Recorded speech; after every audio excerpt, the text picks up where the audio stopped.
شاعر شہاب محمود صاحب، ان سے گفتگو ہو رہی ہے۔ اس گفتگو میں آپ بھی شریک ہو سکتے ہیں۔ طریقہ کار آپ جانتے ہیں کہ جو نمبر اسکرین پہ چل رہا ہے وہ نمبر ڈائل کیجئے اور ہمارے پروگرام میں شریک ہو جائیے۔ کوئی سوال کرنا چاہیں، ادب کے حوالے سے کوئی بات کرنا چاہیں، بزم شاعری میں آپ کی شرکت کے منتظر ہیں ہم۔ جب تک کال آئے، ایک بات ہم یہ کرتے ہیں کہ یہ کہا جاتا ہے کہ شاعر جو ہے وہ پیدائشی طور پہ شاعر ہوتا ہے، مطلب بائی برتھ شاعر ہوتا ہے۔ لیکن اساتذہ ظاہر ہے کہ کہتے ہیں کہ شاعری ایک فن ہے، اور فن کو سمجھنے کے لیے، فن کی باریکیوں کو سمجھنے کے لیے کئی برس لگ جاتے ہیں۔ آپ اس بارے میں کیا کہیں گے؟ آپ ذرا سوچئے گا جب تک ہم ایک کالر کو لے لیتے ہیں۔ ہمارے ساتھ ہیں وسیم عمر صاحب، انہیں خوش آمدید کہتے ہیں بزم شاعری میں۔ السلام علیکم۔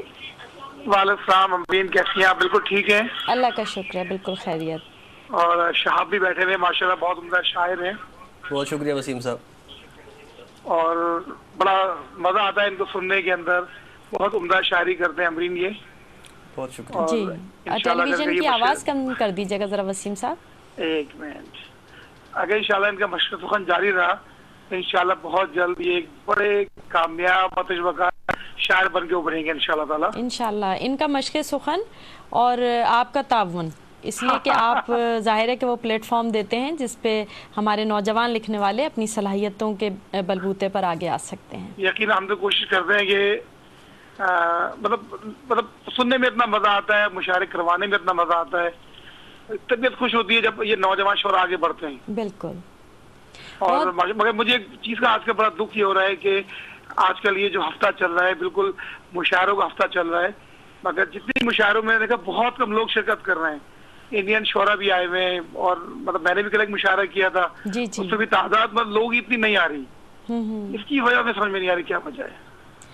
بہت بہت شکریہ وسیم عمر صاحب کہ آپ بزم شاعری میں شریک ہوئے، اور یقیناً آپ نے درست کہا کہ ابھی پچھلے ہفتے جیسا کہ ہم نے بھی پروگرام کے آخر میں بدھ کو آپ کو بتایا تھا کہ یہ پورا ہفتہ شہر کراچی میں مشاعروں کا ہفتہ تھا، اور بہت خوبصورت مشاعرے منعقد ہوئے جس میں ہمارے بھارت سے آئے ہوئے مہمان شعراء نے بھی شرکت کی، مقامی شعراء بھی شریک ہوئے جن میں نئے لکھنے والے شامل تھے، جن میں بہت سینئرز شامل تھے، ہمارے اور شہروں سے آئے ہوئے شعراء شامل تھے، اور اس بات کی واقعی ضرورت محسوس کی گئی کہ لوگوں کی تعداد کم تھی، لیکن ہم یہ کہتے ہیں کہ جتنے آئے وہ بھی بہت اچھی بات ہے، اور امید یہ رکھنی چاہیے کہ آئندہ مشاعرے ہوں گے تو تعداد اس سے کئی زیادہ ہو جائے گی۔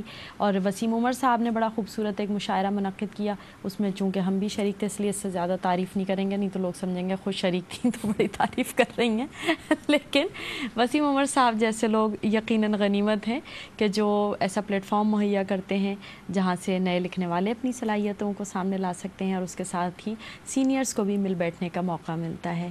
اور وسیم عمر صاحب اچھی بات یہ ہے کہ خود بھی شاعری کرنے لگے، اور کل ہم نے ان کا کلام بھی سنا، تو یہ بھی بڑی خوبصورت بات ہے کہ صحبت رنگ لا رہی ہے، اور جو چیزیں وہ چھپا کے رکھے ہوئے تھے اب انہوں نے لوگوں کے سامنے لانی شروع کر دی ہیں۔ بہت شکریہ۔ آپ سے ہم نے سوال کیا تھا، سوال ریپیٹ کیجیے گا، اس میں تھوڑا سا۔ جی، ہم یہ کہہ رہے تھے کہ لوگ یہ کہتے ہیں کہ شاعر پیدائشی طور پہ شاعر ہوتا ہے، اور اساتذہ کے نزدیک شاعری ایک فن ہے، فن کو سمجھنے میں کئی سال لگ جاتے ہیں۔ آپ اس بارے میں کس طرح سوچتے ہیں؟ واقعی ایسا ہے یا بس؟ بالکل ایسا ہی ہے۔ میں نے کچھ لوگوں سے یہ کہتے ہوئے سنا کہ میں نے 12 برس سے 13 برس سے شعر کہنا شروع کر دیے۔ اب پتہ نہیں کیسے شعر کہنا شروع کر دیے، کیسے بھی اور کیسے بھی شعر، تو میں تو نہیں سمجھتا کہ 13 یا 14 برس میں آپ شعور کے ان تقاضوں پر ہوں، شعوری تقاضے آپ کتنے بلند ہوں کہ آپ شعر کہنا شروع کر دیں، کیونکہ آپ 14 سال کی عمر تو آدمی میٹرک کرتا ہے، میٹرک سے پہلے کیا کوئی شعر کہے گا؟ تو ظاہر ہے جب آپ مختلف لوگوں کو پڑھتے ہیں، مختلف لوگوں سے، بڑے شعراء کرام سے یا اساتذہ کرام سے آپ کی ملاقات ہوتی ہے، یا پھر باہمی مشورے کے بعد بائی برتھ یہ کہہ سکتے ہیں کہ جراثیم ہوتے ہیں کہ وہ کہنے کی صلاحیت ہوتی ہے، لیکن وہ صلاحیت اس وقت ابھر کے آتی ہے کہ جب اس کو کوئی پلیٹ فارم ملے، کچھ لوگ وہ مطالعہ کیا جائے، اس کے بعد اب شعری وہ ہے تو صحیح، لیکن بھی اس کے رموز کے مسائل بھی آ جاتے ہیں، تو پھر وہ اساتذہ ظاہر اسی لیے ہیں اور بکس بھی ہیں کہ آپ کو اس حوالے میں مدد دے سکیں۔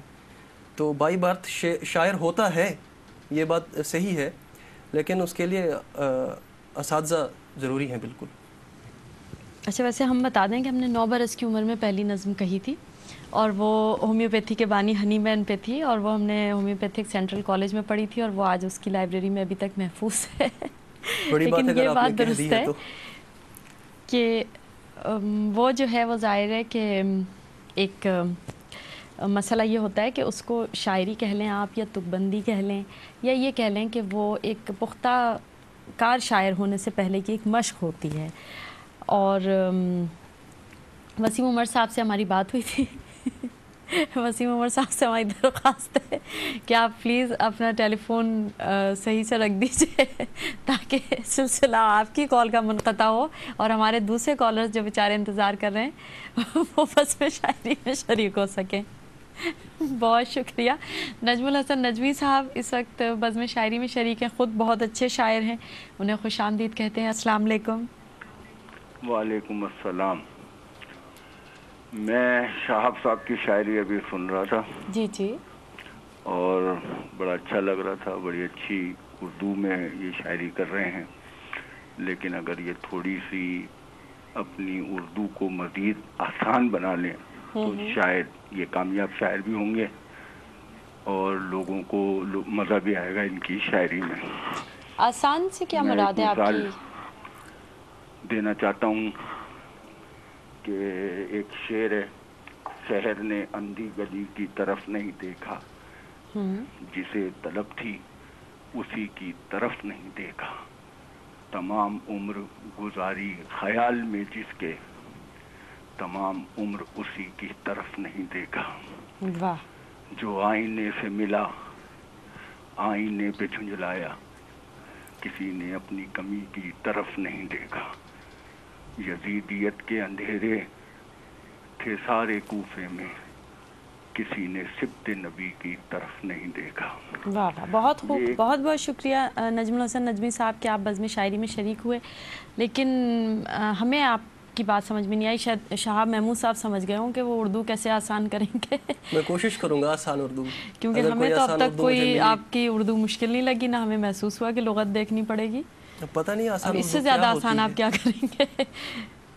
بہرحال ظاہر ہے مشورہ ہے سر آنکھوں پر, اور شہاب محمود صاحب کے لیے اس لیے وہ جانیں گے انہیں کیا کرنا ہے. اچھا, ایک سوال ہم آپ سے کرنا چاہیں گے کہ جو ہم بات کر رہے ہیں مشق, ریاضت, مقدس دیوانگی, دیانت, کسی بھی فن کو سیکھنے کے لیے بہت لازمی شرائط ہیں. جی. اچھا, شاعری میں بھی ظاہر ہے کہ یہی شرائط ہیں, لیکن دوسری طرف شہرت اور بیجا ستائش اور تعلقات عامہ کے سہارے بھی لوگ آگے آ جاتے ہیں, اور ایسا ہوتا رہا ہے, ہم دیکھ رہے ہیں. آپ ادبی منظرنامے کو ان دو رخوں کے ساتھ کس طرح دیکھتے ہیں؟ دیکھیے, سب چیزیں آپ کے سامنے ہیں, بہت زیادہ دور نہیں جائیں گے. اس شہر کی مثال دیکھ لیں کہ ایسے لوگ جو, اب میں یہ کہوں کہ کچھ جینون ہے, نان جینون ہے, اب یہاں پہ سوال اٹھ جائے گا پھر بتائیے بھی کون جینون کون نان جینون ہے. ہر آدمی واقف ہے. تو بس سلسلہ سارا وہی چل رہا ہے پی آر کا, کہ شعر وہ جیسے بھی کہہ رہے ہیں تعلقات کی بنیاد پر آگے آ کے وہ جو ہے ان کو آگے بڑھایا بھی جا رہا ہے, اور وہ پتہ نہیں کیا ایسا سلسلہ چل پڑا ہے کہ ادب کے اندر بھی سیاست آ گئی ہے. کہ آ گئی نہیں, یہ تو شروع سے ہے. میں تو ظاہر ابھی انٹر ہو رہا ہوں تو مجھے ابھی اندازہ ہوا اس بات کا کہ پتہ نہیں ایسا کیوں ہے. اچھا, خود کو شاعر ادیب لوگ کہہ تو رہے ہیں, اور وہ اس بات پہ پورا کیوں نہیں اتر رہے, مخلص کیوں نہیں ہے ادب کے ساتھ. اگر وہ مخلص ہیں ادب کے ساتھ تو خالص لوگوں کے سامنے لایا جائے. نان